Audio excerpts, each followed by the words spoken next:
Hi everyone, my name is Lim Chong Lee, and today me and my group mates would like to share one of the contemporary issues arise today, which is the casual sex. I will talk about a little bit background of casual sex and why is casual sex became a contemporary issue in nowadays.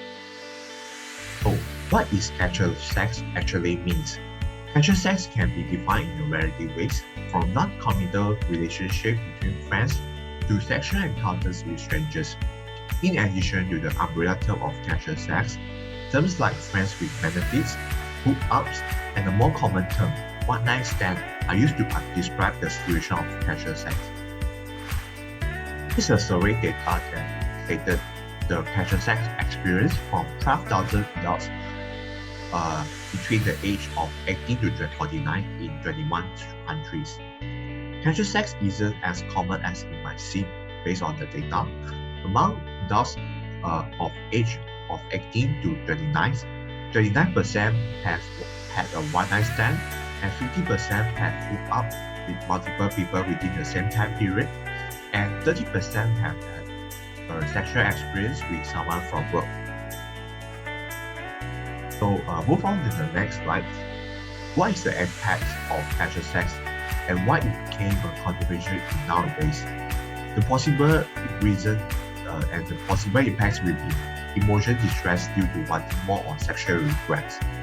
These will vary dramatically from person to person, essentially based on the mindset going into encounter and personal history and expectation. Research shows that women tend to have a harder time than men when preventing emotional attachment. And when this happens, they are more prone to feeling used and feel depressed, regretful, or embarrassed after the fact. Apart from that, casual sex has increased girls' psychological distress. Also, casual sex increased their alcohol and drug consumption.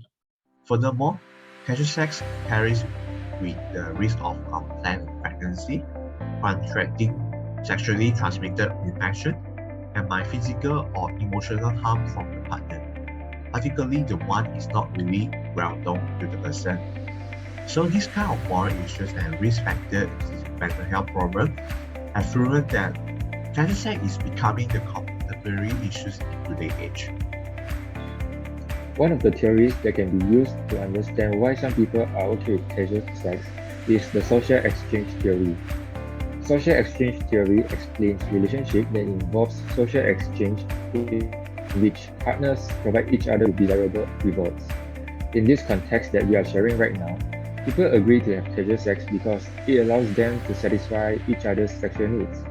In this theory, independence theory is most often used by relationship scientists as the central elements of social exchange. Independence theory states that the outcome of an interaction is determined by the rewards and costs. The rewards of interactions are the gratifying experiences and commodities we obtain through our contact with others. In contrast, costs are punishing and undesirable experiences, while the outcome describes a person's net profit or loss of all things considered. So if an interaction is more rewarding than punishing, the outcome will obviously be a positive one. And the other way around, if it's more punishing than rewarding, it will turn out as a negative outcome, which people likely wouldn't want to commit in. Apart from that, the social exchange perspective asserts that people want the best possible outcomes. The simple fact that your interactions are profitable doesn't mean that they are good enough to keep you coming back to that partner. Indeed, one of the major insights of independence theory is its suggestion that whether your outcomes are positive or negative isn't nearly as important as how they compare to two criteria with which we evaluate the outcomes we receive. The first criterion involves our expectations, and the second involves our perceptions of how well we could manage without our current partner. So, all in all, this theory can be linked back to this topic as people deem casual sex as a positive outcome. In this situation, the rewards they are getting are that their sexual needs are satisfied, while in the meantime, the cost could only be as of buying condoms or maybe booking a place for their activity. It is deemed to provide a positive outcome for both parties because while getting their sexual needs satisfied, They don't have to play or maintain emotionally on anything else beyond the time they had sex. Okay, so moving on, we have another theory that can be used to explain the prevalence of casual sex. So this theory is known as the investment model of commitment. So the investment model of commitment basically suggests that people will wish to remain with their present partners in three situations. The first situation is when they're happy, and the second one is when there's no other desirable place for them to go. And the third situation is when they won't leave because it would cost too much.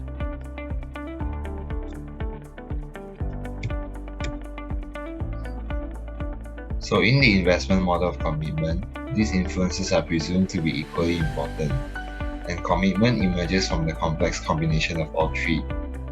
Thus, as people's circumstances change, relationships often survive periods in which one or both partners are dissatisfied, tempted by alluring alternatives, or free to walk out at any time.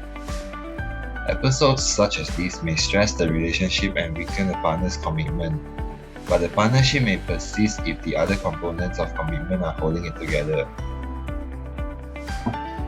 So here we have the first situation, when they're happy. In this situation, satisfaction increases commitment. So in this context, friends with benefits who are satisfied with each other's performance in bed will have higher commitment towards their relationship. This might explain why they keep looking for the same partner when they want to have sex. According to a study by Wonderdrift et al., sexual encounters in friends with benefits relationship can further the sexual component of the relationship without necessarily leading towards romantic relationship commitment or exclusivity. And then we have the second situation, when there's no other desirable place for them to go. In this situation, sexual partners are already familiar with each other's preferences. Therefore, changing partners may take time to rebuild their chemistry again. Furthermore, they might not be able to find someone else who is down for it.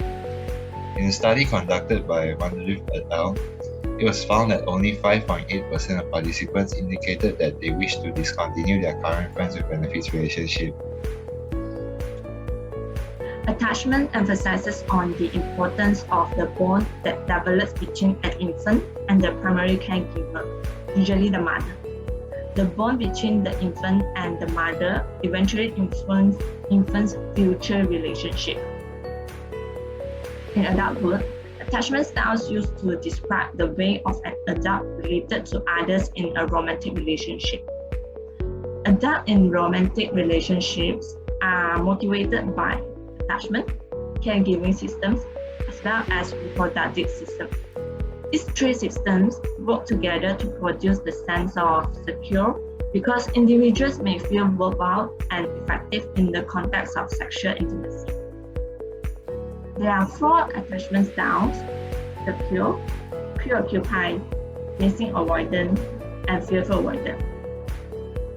There are two insecure attachments are found to be more likely to engage in casual sex.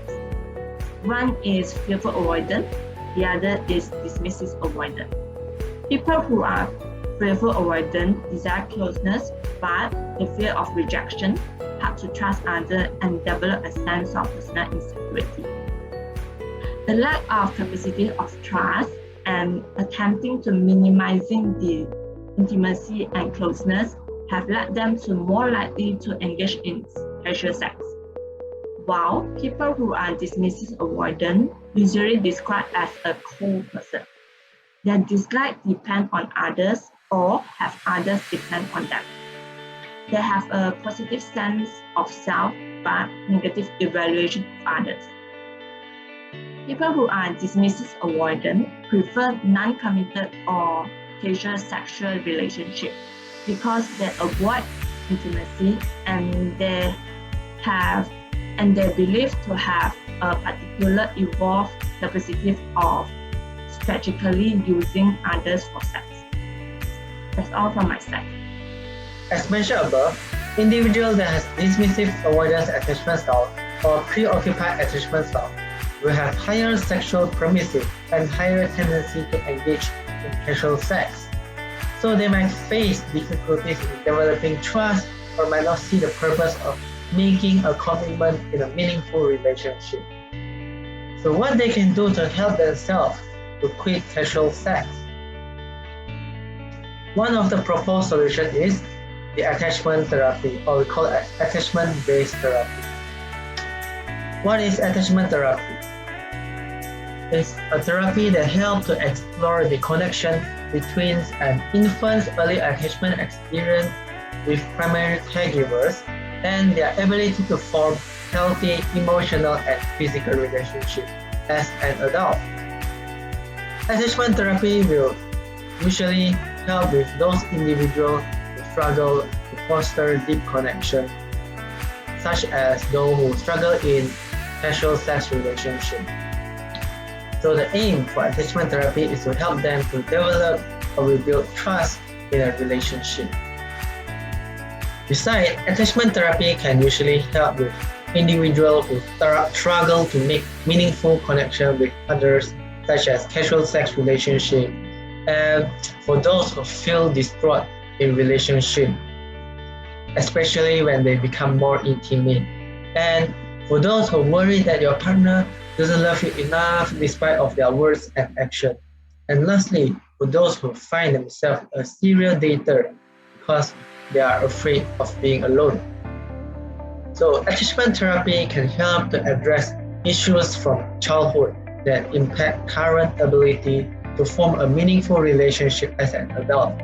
It also helps to give a sense of security in relationship with your partner. Some individuals might think that they don't need attachment therapy right now, but they do want to change their attachment style in order to improve their relationship or in order to stop or quit casual sex relationship. So here is some tips of changing attachment style. Firstly, is to keep an emotions journal. It's always important to always reflect and be aware of your feelings or thoughts in your relationship so that you can identify the patterns. Besides, you can also communicate openly. You can learn to be assertive by communicating or talking about your own feelings, and also try to avoid hiding feelings or being passive-aggressive in relationship. And lastly, you can also raise your self-esteem. Raising self-esteem doesn't mean that you have to have a 360-degree change or be very confident. You can always start with small things such as learning to accept yourself or acknowledging yourself more often.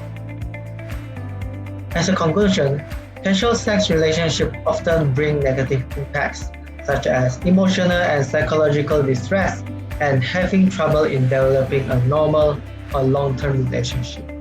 It is often not your fault if you develop a casual sex relationship. It is more important to understand and have the awareness of what you are doing currently and what is the root cause. For example, you can see what is the outcome of your relationship, how is your commitment in your relationship, and see what is your attachment style. Lastly, you can always seek for help if you needed to, such as looking for the therapy around you. That's all for our presentation. Thank you.